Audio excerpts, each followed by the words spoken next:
El contexto en el cual Juan recibe las visiones del Apocalipsis son muy importantes.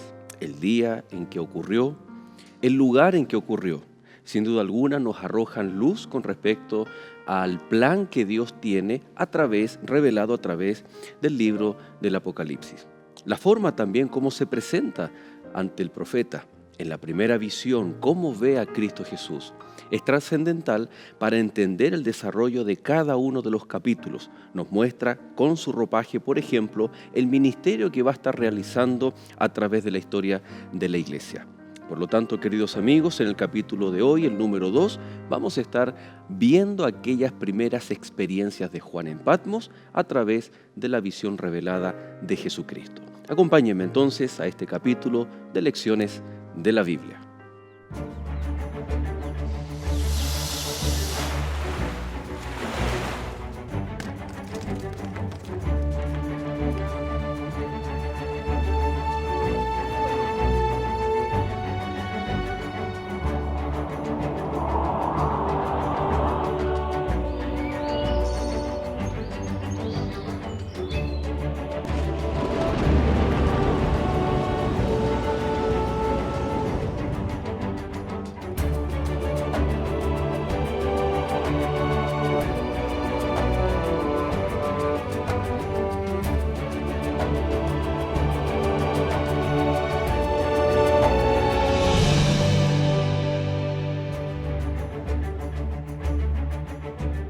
El que tiene oído, oiga lo que el Espíritu dice a las iglesias.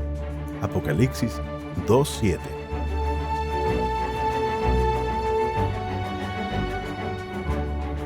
En medio de los candeleros es el título de la lección de esta semana. Viene a dar respuesta a la preocupación de Juan, viene a dar respuesta a las necesidades de la iglesia a través de todos los tiempos. Un Dios vivo, resucitado, presente en la historia, no solo corporativa o colectiva de la iglesia, sino estando presente también en la vida de cada uno de sus hijos. Queridos amigos, bienvenidos a Lecciones de la Biblia, aquí en Canal Nuevo Tiempo, el canal de la Esperanza. Estamos dando inicio a esta nueva temporada en el segundo capítulo acerca del libro de Apocalipsis. Y para eso, nuevamente, y agradecemos, está con nosotros Rodrigo Aravena. Gracias, Rodrigo, por estar nuevamente un capítulo más. Muchas gracias por la invitación, por considerarme nuevamente en el programa. Pastor Edison Jaque también, nuestro panelista que nos va a acompañar durante todo este trimestre. Gracias, Pastor, también. Un placer. Bueno, hemos estado viendo aquí los mensajes que nuestros amigos nos están escribiendo, todos los desafíos que se nos vienen de aquí en adelante con respecto al estudio de las Escrituras, especialmente el libro de Apocalipsis. Así que antes de abrir la palabra de Dios, vamos a orar. Rodrigo, por favor, si nos diriges en oración. Por supuesto. Oremos. Amoroso y buen Padre, que moras y vives por siempre. Invocamos tu bendito nombre, Señor, con el propósito de rogar que usted nos pueda asistir en este momento, Dios mío, con su Santo Espíritu. Que Él nos pueda guiar a través de las Escrituras y nos pueda mostrar, Señor, aquellas verdades preciosas que usted tiene para su pueblo en este tiempo. Que nos pueda descorrer el velo del libro Apocalipsis, Señor, en la persona y en la misión de nuestro Señor Jesucristo. Ayúdenos también, oh Dios, a buscar las grandes verdades bíblicas para aplicarlas a nuestra vida, para que sean efectivas, Señor, y nuestro testimonio de evidencia de que hemos estado con usted y aquellos que nos ven puedan dar la gloria a usted, Dios mío, a partir de lo que observan en nosotros. Permite, Señor, que esta solicitud no solamente se cumpla aquí con nosotros, sino con cada uno de los que ven el programa. Ayúdenos, Dios mío, a seguir adelante también con la misión que usted nos ha dado de predicar el Evangelio de todas las formas posibles. Lo rogamos no por méritos, Padre, lo pedimos todo en el sagrado nombre de nuestro Salvador y Señor Jesucristo. Amén. Amén. Vamos a abrir allí en Apocalipsis capítulo 9, vamos a retomar. Quedamos en el verso 7, el capítulo anterior. Dicho de paso, el capítulo anterior ya está disponible en nuestras plataformas digitales, así como es YouTube. Y aproveche de dejarnos un mensaje allí, de dónde usted nos está sintonizando a través del Internet, qué parte de Chile, en Argentina, en Perú, Bolivia, Uruguay, Paraguay, en qué parte aquí de nuestro territorio sudamericano, Venezuela, en Colombia, Centroamérica, Estados Unidos también. Muchos mensajes, muchos amigos nos sintonizan y de alguna otra latitud o región de nuestro planeta, ¿no? Tenemos amigos que nos sintonizan de diferentes lugares del mundo. Vamos entonces, y ahí por supuesto, como decíamos, ellos pueden ver el capítulo anterior que revisamos desde el verso 1 del capítulo 1 hasta el verso 7.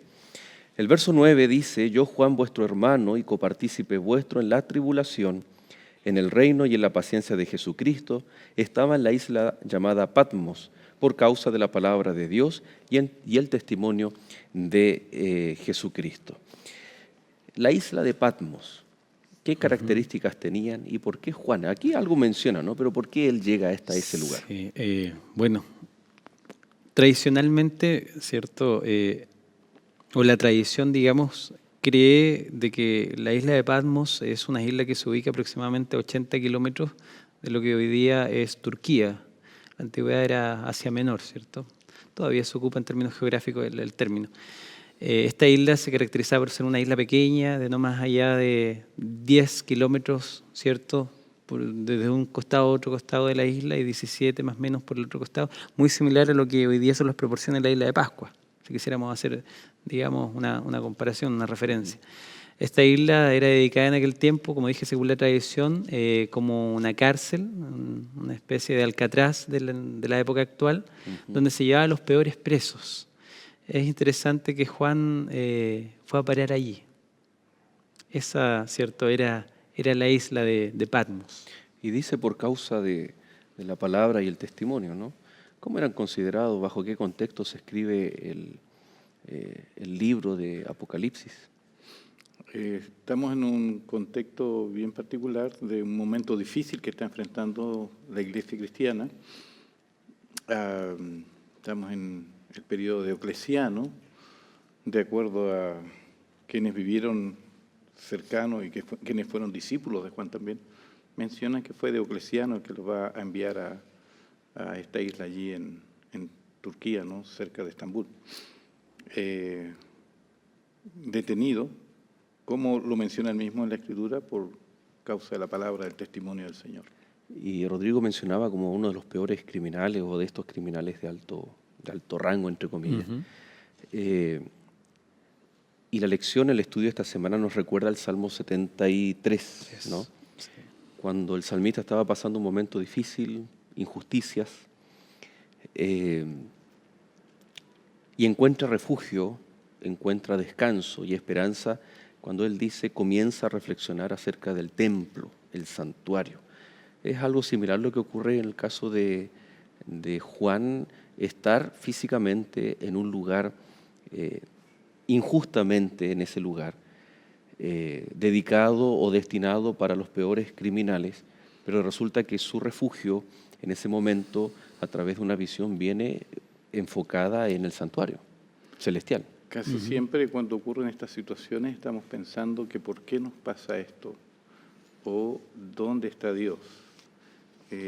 Incluso a veces cuando enfrentamos situaciones especiales, personales, particulares, un accidente, un robo, y más de alguno por ahí dice, bueno, ¿y dónde estaban los ángeles? ¿Qué pasó, pastor? Dice, ¿no? ¿Cuál habrá sido el pensamiento de Juan en aquel entonces? Porque está viviendo un momento bien particular de la historia de la Iglesia. La Iglesia está enfrentando situaciones difíciles. ¿Cuál habrá sido su oración? ¿Cómo se habrá relacionado con sus compañeros de cárcel? Tengo la más grata impresión de que probablemente hubieron conversos allí en la isla de Patmos. Juan se hizo de amigos. Alguien menciona puntualmente Elena de White que tuvo amigos ahí, a quienes transmitió también la palabra. Pero en un momento tan difícil, tan especial, el Señor se manifiesta y, como alguien ha dicho, aquí en el Apocalipsis están descritas las cosas profundas de Dios.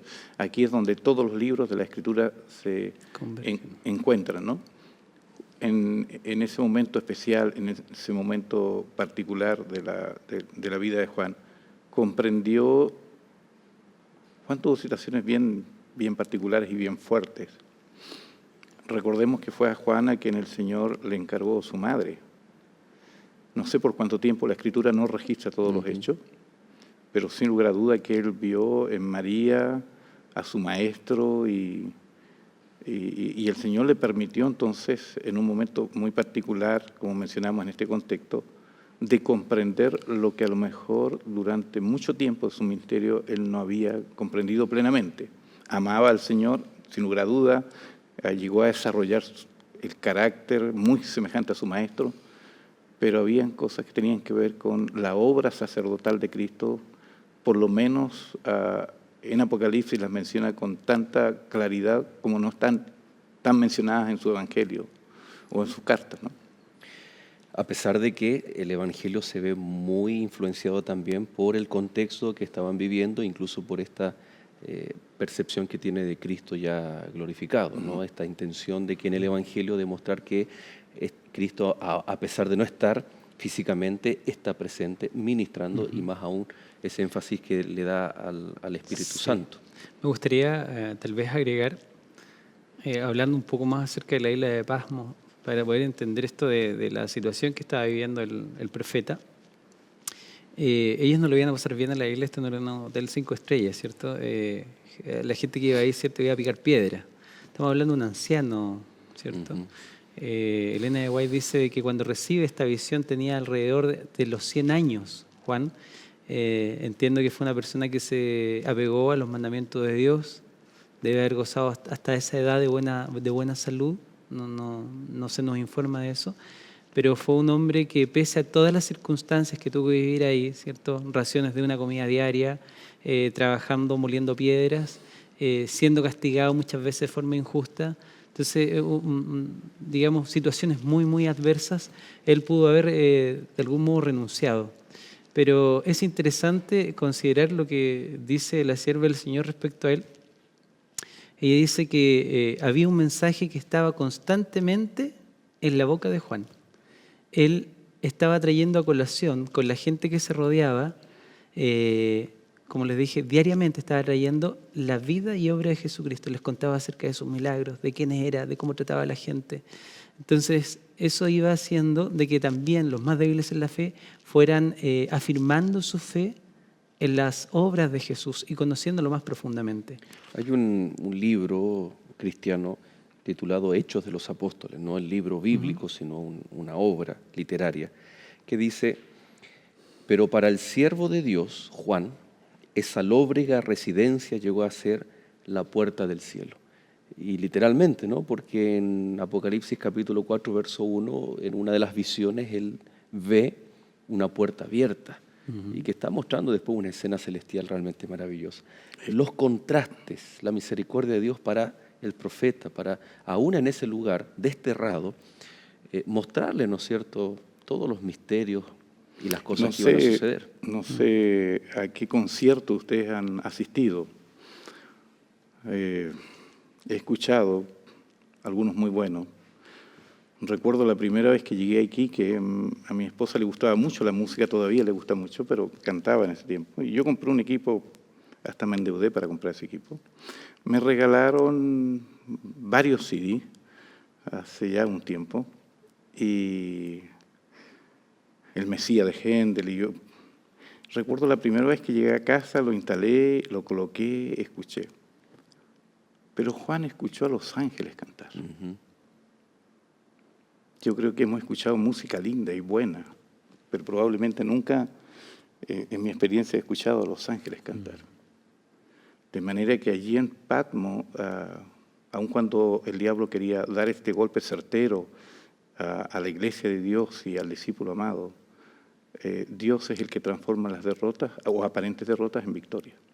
Interesante cómo sabemos que son visiones o una visión del Apocalipsis, pero que interactúa con las sensaciones o elementos sensoriales del profeta también, ¿no? Lo que usted dice, escuchar, ver alguna experiencia similar de estar mirando el mar y de pronto una bestia surge del mar, después de la tierra, etcétera. No es simplemente como una pantalla, hoy en día lo podríamos ver y estar mirando algo de forma expectante, de espectador, digo, sin esa interacción. Por eso, de hecho, Juan, un lugar lóbrego, pero que se transforma en una puerta celestial. Hasta Juan pregunta, interactúa, como mencionaba recién. ¿Y estos que están con vestiduras blancas, quiénes son? Y se les contesta. Es muy interesante también los detalles que son añadidos, ¿no? El siguiente versículo dice, yo estaba en el Espíritu en el día del Señor y oí detrás de mí una gran voz como de trompeta. Interesante, ¿no? Es un mecanismo, un método del Antiguo Testamento de intentar datar, fechar o contextualizar. En el tercer año del reinado del rey tanto, siempre los mensajes proféticos se intentaban de contextualizar. Aquí, no solo por esa intención, sino también por el trasfondo, una revelación de Cristo dada en un día en particular, que en el verso 10 se le llama el Día del Señor. La pregunta natural es, ¿cuál es ese Día del Señor de Apocalipsis 1:10? El Día del Señor, para aplicarlo al día domingo, se comienza a usar alrededor del año 150 recién después de Cristo. Y aquí estamos hablando de en torno al año 96. Así que evidentemente se refería al día y al que San Mateo 4:16 Jesús asistió a la sinagoga y que era su costumbre asistir a ella. Al estar carente de alguna explicación no significa que ya se había cambiado el día, sino porque se daba, como dice Rodrigo, por sentado y entendido de que en el mundo cristiano, en la iglesia del primer siglo, el Día del Señor era el día sábado. No ameritaba alguna explicación, algún añadido. De hecho, el mismo en San Mateo 24 menciona, oren para que estos momentos difíciles que iban a enfrentar, como es la destrucción de Jerusalén en el año 70, para que no ocurra ni en invierno ni en sábado, porque él sabía que el sábado iba a continuar vigente todavía para el pueblo de Dios. Exacto. Hay un historiador sefardí, un judío sefardí, Mario Sabán se llama, un argentino que hace una regulación histórica, ¿cierto?, del contexto en que se cambia el día de reposo del sábado al domingo, y él justamente habla acerca de las fechas que cita el pastor, entre el año 155 al 190 aproximadamente. La iglesia padeció mucha persecución. Juan dice y relaciona estar en el Espíritu en el día sábado. Cuán importante es nuestra relación, nuestra comunión con Cristo a través del Espíritu en el día correcto de adoración a Él. Por lo tanto, amigos, vamos a hacer un alto y ya regresamos aquí en Lecciones de la Biblia.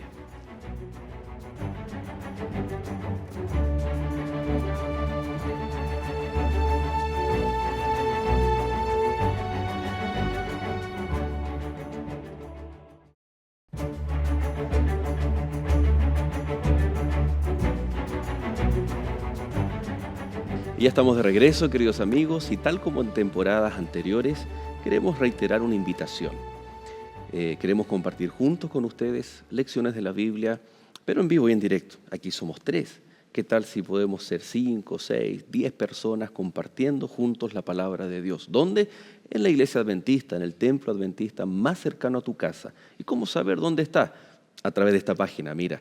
Ingresa a www.encuentraunaiglesia.org. En esa página vas a poder descubrir, primero ingresar tu dirección y en el mapa van a aparecer las iglesias adventistas más cercanas a tu domicilio, porque queremos el día sábado de la mañana, el día del Señor, cuando estamos en comunión con el Espíritu Santo, ir a la palabra de Dios, el libro de Apocalipsis y maravilloso, ¿no? Como se hacía en antaño, los tiempos de la iglesia primitiva, como lo han hecho los fieles a través de los siglos, cimentarnos en la palabra de Dios, especialmente en el día del Señor. Todos los días debemos estudiar la Biblia, sí, pero el día sábado es un día de encuentro, un día de lecciones de la Biblia. Lo que mencionaba recién antes del corte de estar en el Espíritu en el día del Señor, quizás subrayarlo un poquito cortito nada más ahí. No importa entonces las circunstancias externas que estemos enfrentando, adversidades, pruebas, luchas, conflictos, siempre es posible estar en el Espíritu en el día del Señor. Interesante. Incluso en una isla rocosa, desterrado, etcétera. O en una cárcel. En una cárcel, ¿no? Hubo un hombre anciano, aproximadamente también cercano a los 100 años, 90 y tantos años, también desterrado, fuera de la oportunidad de estar reuniéndose en el templo con sus hermanos, con su pueblo, y estamos hablando del caso de Daniel. Y el capítulo 10 entrega luces bien interesantes con respecto a una similitud extraordinaria con la experiencia de Juan en Patmos. ¿Qué nos dice Daniel capítulo 10 especialmente? Es una Una visión bien interesante, en la visión del capítulo 10. Estaban ahí en el río Hiddekel. Él estaba en ayuno, en oración, hacía 21 días aproximadamente que llevaba en esta condición, esperando tal vez que se repita la experiencia anterior de Daniel cuando él oró y el ángel de Jehová bajó, le tocó el hombro, ¿cierto? Y respondió inmediatamente. Pero acá vemos, ¿cierto?, que Dios no responde por alguna razón. Yo he sacado lecciones de esto. A veces el Señor no responde a nuestras oraciones. He aprendido también de que los tiempos del Señor son mejores que nuestros tiempos. Dice cuando viene el ángel Miguel y le dice, Gabriel digo, ¿no? Y le dice, desde el inicio de tus ruegos, tus oraciones fueron oídas. Entonces Dios no responde, pero sí oye inmediatamente. Cuando el Hijo de Dios se arrodilla, sí, Él oye. El por qué no responde, y esa diferencia entre el capítulo 9, que inmediatamente vino Gabriel a responder su inquietud, versus el capítulo 10, ya es un designio divino, ¿no? Ahí cierro el paréntesis. Efectivamente. Sí. A ver, no sé si Dios no responde. Alguien dijo que Dios siempre responde. A veces responde sí, a veces responde espera un poquito, a veces responde que no. Porque tenemos aquí 21 días y llegó la respuesta. Y este es un mensaje para nosotros. O sea, oremos. Y si Dios no contesta en ese momento, sigamos orando. Porque estamos autorizando a Dios para que actúe y para que pueda darnos la respuesta. Es más, el mensaje para Daniel es, mientras estabas orando o humanamente creyendo que aún Dios no responde, dice Dios estaba ocupado. Miguel estaba luchando contra el príncipe y ese es el punto significativo del libro de Daniel. Yo creo, en lo personal, considero que el capítulo 10 es la visión más importante porque ahí aparece Cristo mismo. Es Jesucristo, ¿cierto? Vestido de una forma especial, el que aparece parado sobre las aguas. Dice el relato bíblico que había un ser a un costado, otro a otro costado. Los que estaban con Daniel tuvieron mucho miedo, escaparon y Daniel quedó solo. Hay una progresión en la revelación de Daniel. Claro. Bueno, pero todavía no estamos en Daniel. Pero fíjense que hay una frase idiomática bien interesante que dice en Daniel 10, al final de la semana. Sí. Entonces esa frase idiomática en hebreo necesariamente es una semana completa. Es diferente decir, Rodrigo, pastor, nos vemos la próxima semana, y puede ser un lunes, un martes, un miércoles. Supongamos que hoy es lunes y nos vemos la próxima semana. No necesariamente son 7 días completos, ¿no? En este caso sí son, esa frase idiomática hace alusión a 7 días completos, una semana acabada. Y la semana bíblica termina con el 7º día, el día de reposo. Es decir, Dios se manifiesta después de al menos 3 semanas y la última está terminada. Justo cuando comienza a terminarse la semana con el 7º día, día sábado, Daniel recibe la última visión que comprende los 3 últimos capítulos del libro de Daniel. Volvamos a Apocalipsis. Y ahí tenemos algo muy similar y aquí está declarando lo mismo que Daniel capítulo 10. Quizás subrayar un poquito porque nuestros amigos probablemente están pensando que el domingo es el 7º día. Y bíblicamente el domingo es el primer día de la semana. Así es. Mateo 28 dice que las mujeres, Jesús resucitó el día domingo. El primer día. Y dice que él había pasado el día de reposo y yendo muy temprano el primer día, Jesús ya había resucitado. Bíblicamente, entonces el primer día es el día domingo. Entonces, ¿por qué es importante contextualizar, ¿no? Aquí tenemos el concepto de una revelación celestial. Ya vamos a entrar ahora a la visión de Cristo. El Espíritu Santo está allí, está Juan en comunión con el Espíritu, va a ver a Cristo y todo esto es en día sábado. Entonces, queridos amigos, aquí no se trata simplemente de guardar el sábado por tradición o porque aquí y allá. Vemos que es para un día de encontrarnos con la divinidad, especialmente en nuestro contexto hoy con el Espíritu Santo, ¿no? ¿De qué trata la visión? ¿Qué fue lo que ve Juan en este día especial? Yo estaba tratando de hacer de algún modo un poco el paralelismo entre la visión del capítulo 10 del libro de Daniel y este capítulo 1 del libro de Apocalipsis, ¿cierto? Porque el personaje en estricto rigor es el mismo. La vestimenta que utiliza, cómo se describen las manos, el rostro, ¿cierto? Los pies. Hay tremendas similitudes. Tal vez si vamos al texto bíblico podríamos sacar algunas lecciones prácticas. El verso del 11, ¿cierto? Dice, yo soy el alfa y el omega, el primero y el último. ¿Qué quiere decir con esto el escritor bíblico? ¿Por qué se declara así el Señor como el alfa y el omega? ¿Está hablando de su eternidad? Hago la pregunta. Claro que sí. Su preexistencia. Sí. El primero, antes de Él no hay nada. El último, después de Él no hay nada. Él es el eterno. La otra expresión para el Padre, porque está algo que toma el Señor de nuestro Padre Celestial, es, el que era, el que ha de venir. El pasado, el presente, el futuro, el eterno. Misma esencia que el Padre. El yo soy. El yo soy del Nuevo Testamento. Doy enseguida el pase para la... Y ve aquí a Jesús andando en medio de los 7 candelabros. Y esto era muy particular en el santuario, como el sacerdote y el sumo sacerdote, puntualmente el sacerdote, debía preocuparse y conocía cada una de estas lámparas, porque estas lámparas van a representar después a las iglesias. Cómo el Señor conoce las iglesias, cómo el Señor camina entre su pueblo. Preocupado cómo de que no se extinguiera el fuego. En el santuario había que preocuparse que cómo estaban las mechas, si era necesario cambiar la mecha, cómo iba el nivel de aceite. Esta lámpara tiene tanto, esta otra tiene tanto, y trabajar en un sentido. Rodrigo, adelante. Sí, claro. Yo habría la pregunta porque hoy, inclusive dentro de nuestra iglesia, hay voces que se levantan justamente y traen ideas desde afuera, tal vez, que hablan acerca de un Jesucristo que en algún momento aparece en la escena celestial, dado que se le da el rango de hijo, ¿cierto? Entonces, la lógica humana, un padre es antes que un hijo. Pero aquí, evidentemente, el libro de Apocalipsis deja meridianamente claro de que Jesucristo tiene vida sola, independiente del Padre y el Espíritu Santo. Es eterno, ¿cierto? Es el principio y el fin. Es decir, una forma, entiendo que esto es un hebraísmo, ¿cierto? Una forma de decir de que Él tiene eternidad. Se lo dijo a los fariseos también. Un día los dejó muy complicados, porque Él le dijo, antes que Abraham fuese, yo soy. Y le dijeron, hombre, la edad que tiene y estás hablando que fuiste antes que Abraham.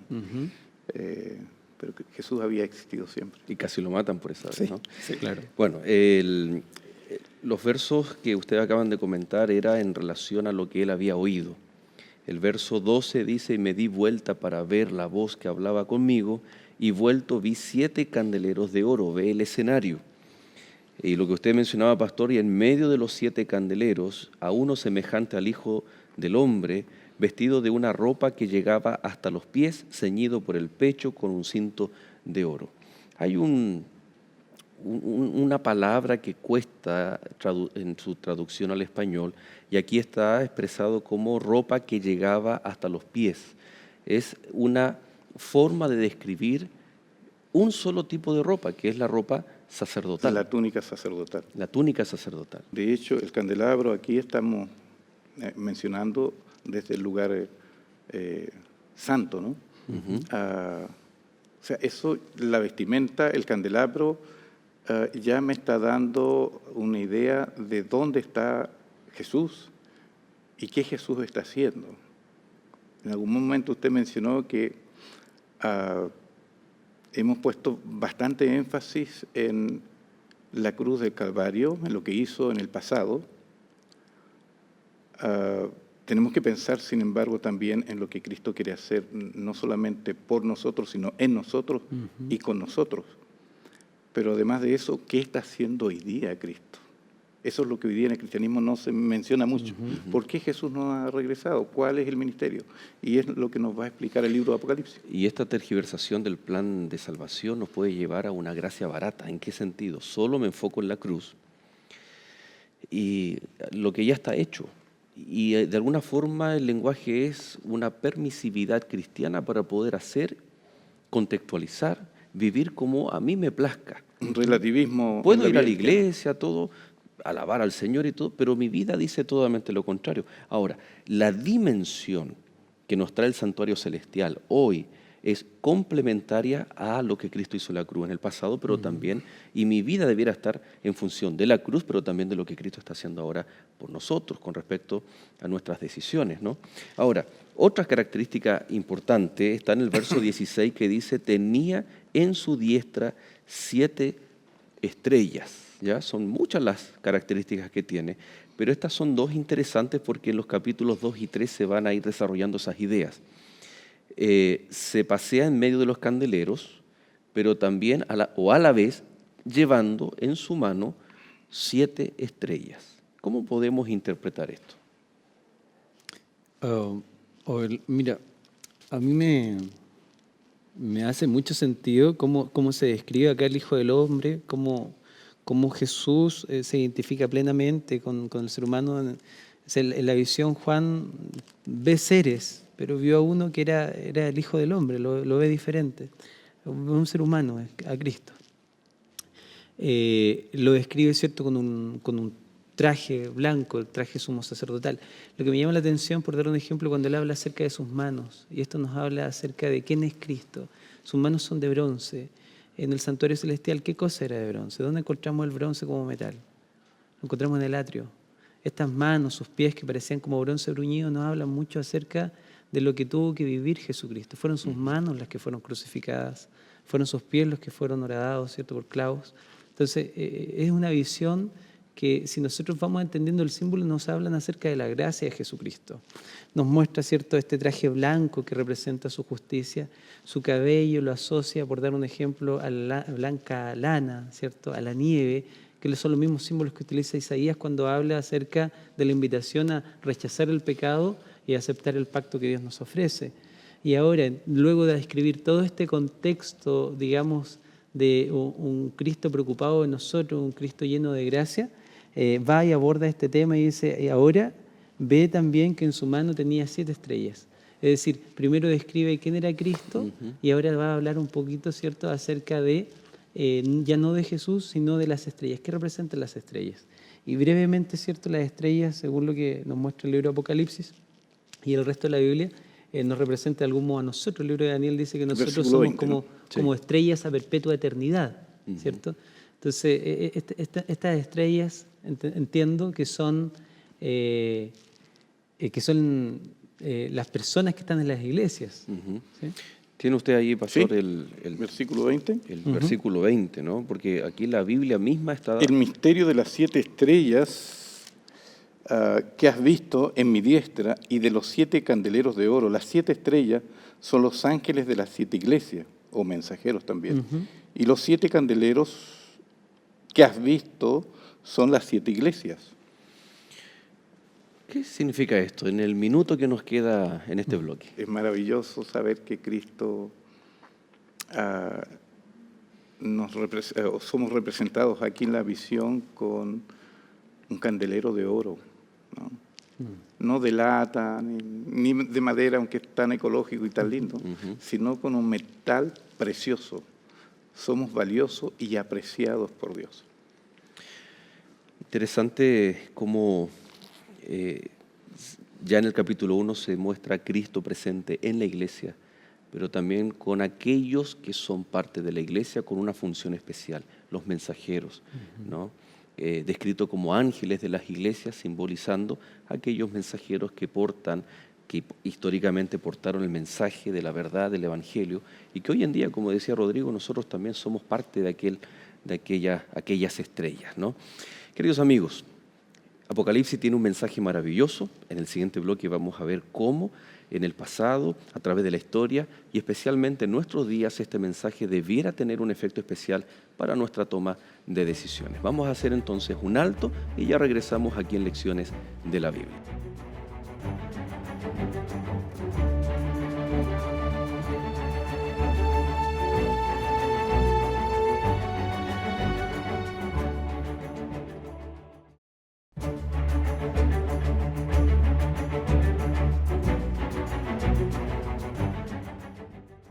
¿Te imaginas que el agua del mar se transformara en sangre, que el sol aumentara su calor y quemara a los hombres como fuego, y que te salieran úlceras malignas en el cuerpo?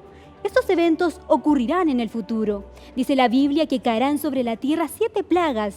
Pero, ¿sobre quiénes caerán? ¿Por qué razón? ¿Y qué podemos hacer para estar seguros y no recibir estas terribles plagas? La respuesta la encontrarás en esta revista estudio llamada Apocalipsis. Para solicitarla, llama a los números que aparecen en pantalla o escríbenos a nuestro correo electrónico y la recibirás de forma totalmente gratuita. Sigue la sintonía de Lecciones de la Biblia.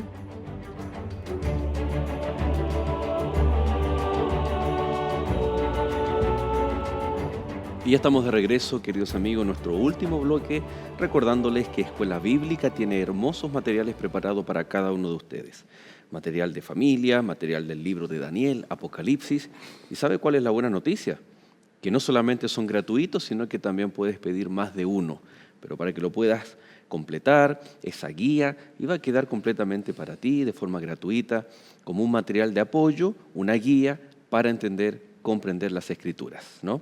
Cuán importante es entonces entender toda la Biblia, especialmente los libros proféticos. La pregunta es, tal vez ahora,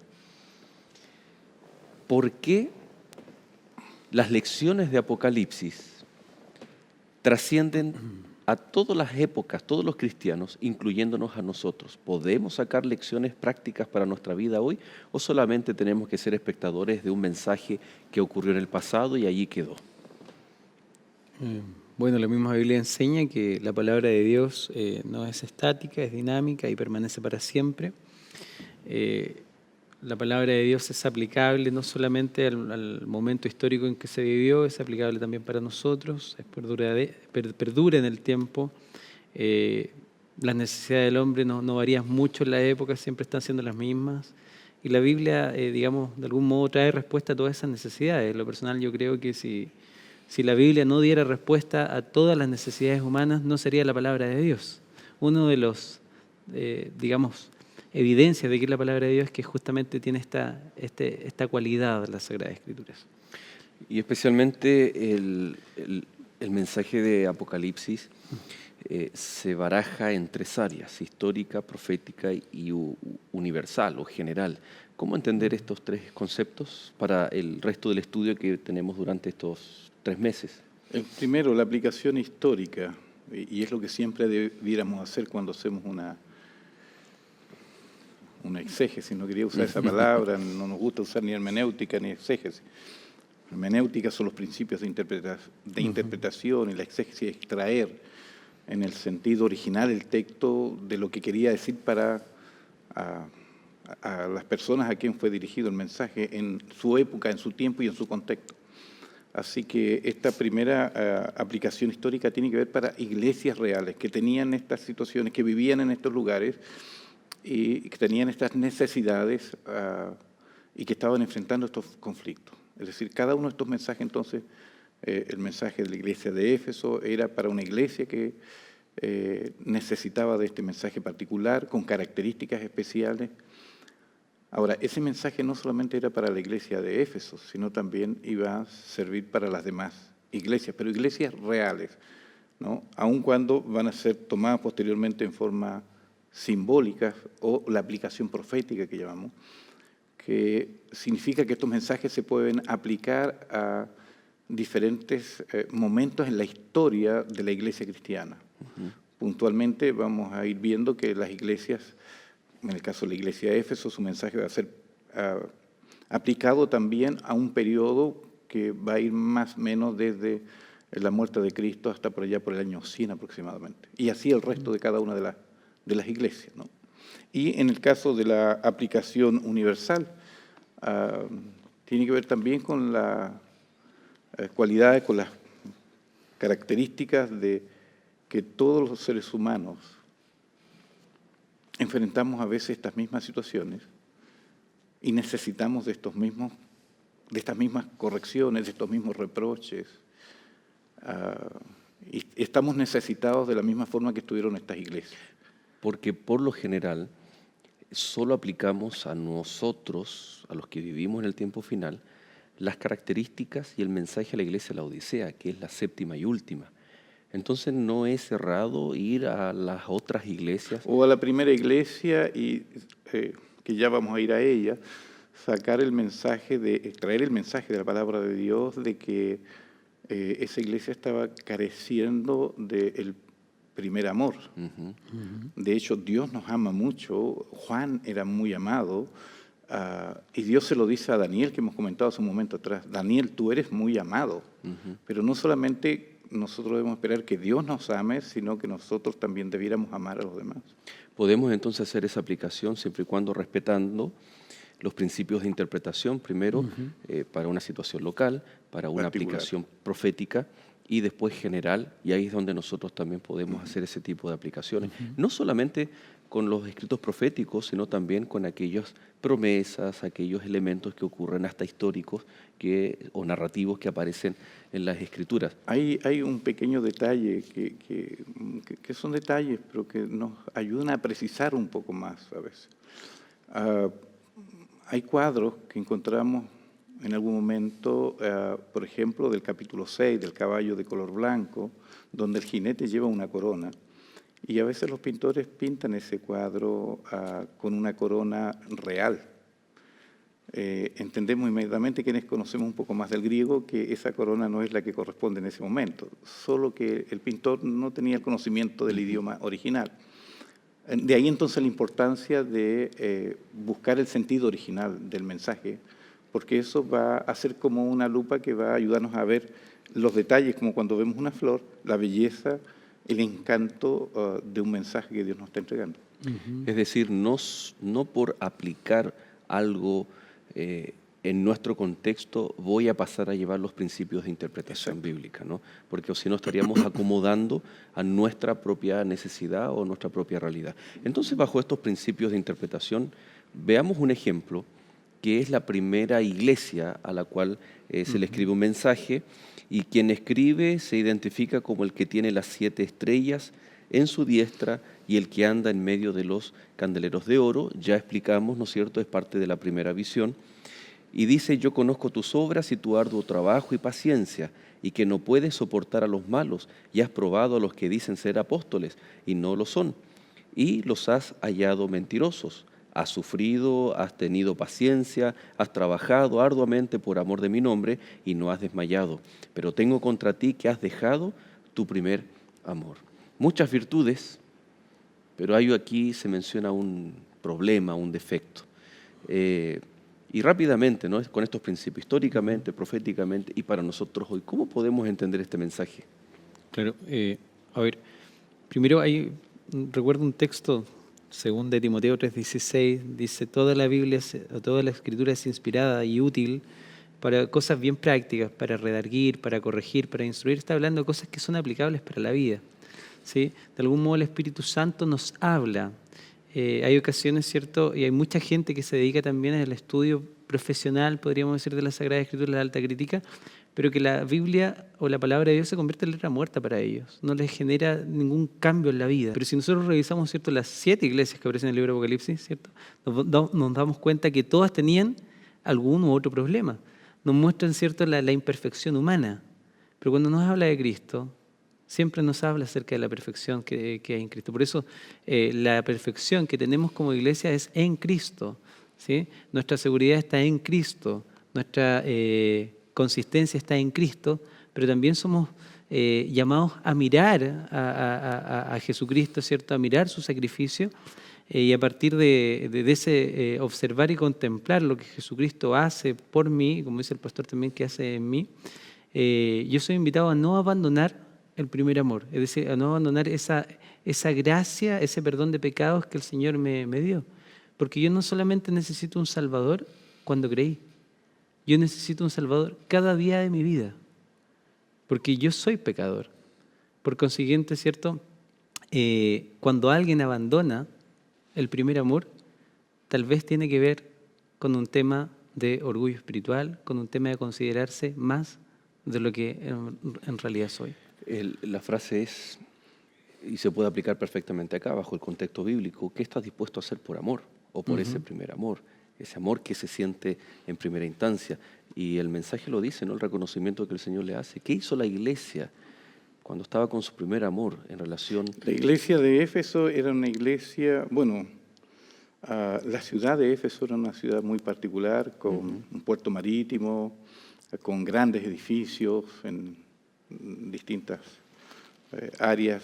Y la iglesia era una iglesia muy trabajadora, una iglesia muy misionera. Pero algo ocurrió en algún momento de su historia que pareciera que comenzaron a perder de vista a Cristo y todo lo que podamos realizar. Incluso no se le dice nada a la iglesia de doctrinas equivocadas, ni de que estás practicando esto, sino que han dejado algo que Pablo dice que es fundamental, que si yo hablara lenguas humanas o angélicas y no tengo amor, de nada sirve. De nada sirve. Pareciera que la encarnación del mensaje de Dios debe reflejarse a través del amor que yo tenga, Rodrigo, hacia mi prójimo, hacia Dios, hacia su causa, hacia mi hermano. Y esta es una realidad maravillosa y es una reflexión también para cada uno de nosotros. Nuevamente, estamos con dificultades. El tiempo se nos ha agotado, Rodrigo. Es una pena. Yo agradezco una vez más la invitación a haber podido participar de estos programas. Y bueno, invitar, ¿cierto?, a la audiencia a no perder su primer amor, estar siempre con los ojos puestos en Cristo, el autor y consumador de nuestra fe.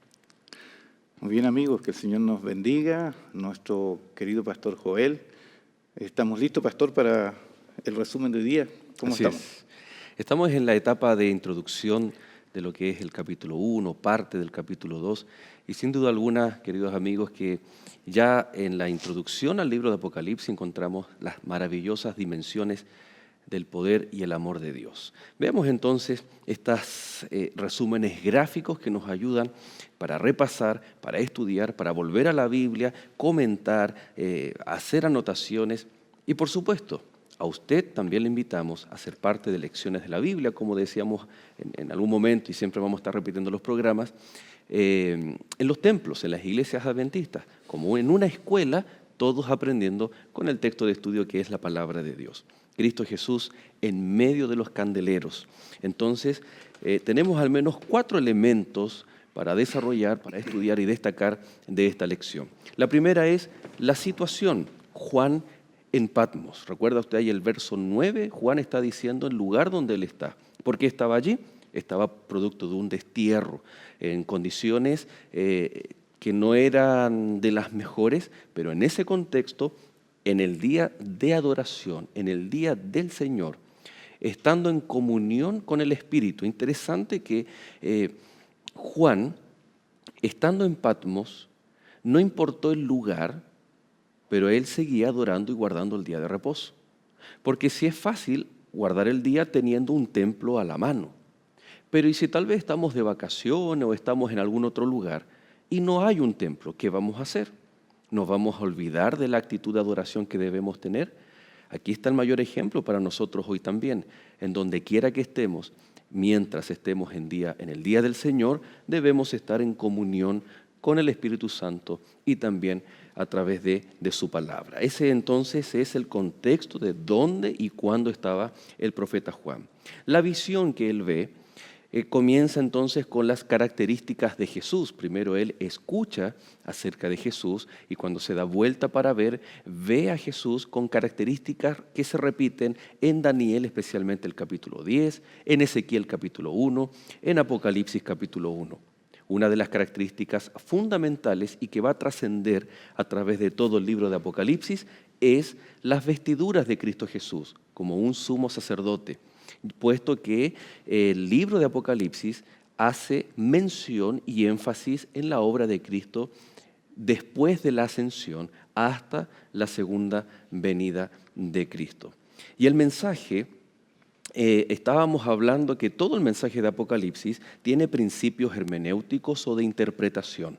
Para poder comprender, hay una aplicación histórica. Cuando se habla de Éfeso, Esmirna, de la Odisea, son lugares específicos, iglesias específicas, con un contexto histórico, con características propias, que a través de esas características está representando un periodo profético de tiempo en el cual se extiende a través de la historia para describir tanto al pueblo de Dios, a los enemigos del pueblo de Dios, situaciones que estaban viviendo y ocurriendo. Y por último, entonces ahora también nosotros podemos hacer una interpretación universal. Como por ejemplo, vimos el caso del mensaje a la iglesia de Éfeso. Nuevamente, tiene un contexto histórico, también profético, que va desde el año 31 hasta el año 100, pero lo interesante es que en la aplicación universal nosotros encontramos allí un llamado también para nosotros. En cada una de las iglesias que vamos a ver, especialmente en el próximo capítulo, Cristo se presenta supliendo las necesidades de la iglesia. Hay un elogio, un reconocimiento a través de la frase yo conozco tus obras, yo siempre he estado pendiente y mirando, como resultado de que Cristo está en los candeleros, ¿no? En las iglesias. Una preocupación, un consejo y por supuesto una promesa o recompensa. Es interesante cómo la introducción de Apocalipsis nos muestra nuevamente a Cristo Jesús. Pero vamos a tomar el ejemplo de Éfeso. ¿Por cuántas veces hemos sentido tal vez que el amor que hay en nuestro corazón no es lo mismo que antes? Cuidado que en la vida o en la experiencia cristiana puede ocurrir exactamente lo mismo. Pero ¿sabes cuál es el mayor de los principios? Que nosotros le amamos a Cristo porque Él nos amó primero. El libro de Apocalipsis nos invita a contemplar el plan de salvación. Desde antes de la fundación del mundo, nos invita a ver la perfección de Cristo Jesús, de todo lo que Él hizo, lo que Él está haciendo y lo que Él hará en favor tuyo y mío, para que seamos salvos. Ante eso, entonces, nuestra respuesta debe ser el amor que cada vez debe crecer hacia Cristo Jesús. Y cuidado, dice el mensaje a Éfeso, nunca te olvides de aquel amor que en algún momento tuviste por Cristo Jesús. Querido amigo, si tú eres cristiano, si ya has aceptado a Cristo Jesús, refuerza y renueva ese amor y ese compromiso por el Señor Jesús. Y querido amigo, si tal vez aún no has tomado tu decisión, hoy es el momento, hoy es el tiempo para manifestarle a Cristo Jesús que le amas, que le das gracias por lo que hizo, pero también por lo que está haciendo en el santuario celestial, con esas vestiduras como sumo sacerdote. ¿Estás dispuesto a dar esa manifestación de amor a Cristo Jesús a través de una decisión de entregar tu vida a Él? Si es así, acompáñame a orar a nuestro Señor Jesús. Querido Padre y Dios, muchas gracias por darnos a Cristo Jesús, por su muerte en la cruz, pero también por su ministerio sumo sacerdotal en nuestro favor. Gracias porque a través de la Biblia, de mensajes, Señor, que tuvieron un contexto histórico y una aplicación profética, hoy también nosotros, de forma universal, general, podemos tomar esos mensajes como una amonestación para nuestra vida también. Te amamos, Señor, pero perdónanos si muchas veces nuestro amor se ha ido enfriando. Ayúdanos a contemplar a Cristo Jesús como Juan lo vio ahí en la isla de Patmos, cada día, cada momento, para que nuestro amor sea aún mayor que al comienzo. Bendícenos, Señor, y especialmente a nuestros amigos, para que en respuestas al amor de Dios, una de ellas sea entregar su vida, su corazón a Cristo Jesús. Gracias te damos y oramos en el nombre de nuestro Salvador. Amén, Señor. Amén. Amén. Querido pastor, muchas gracias. Hemos concluido una linda lección, capítulo número 2. Eric, muchas gracias nuevamente. Rodrigo por acompañarnos. Sí. Y queridos amigos, estamos muy contentos por esta nueva temporada, por su compañía. Y recuerde permanecer en compañía de Nuevo Tiempo, el canal de Esperanza, y nos encontramos en un nuevo capítulo de Lecciones de la Biblia.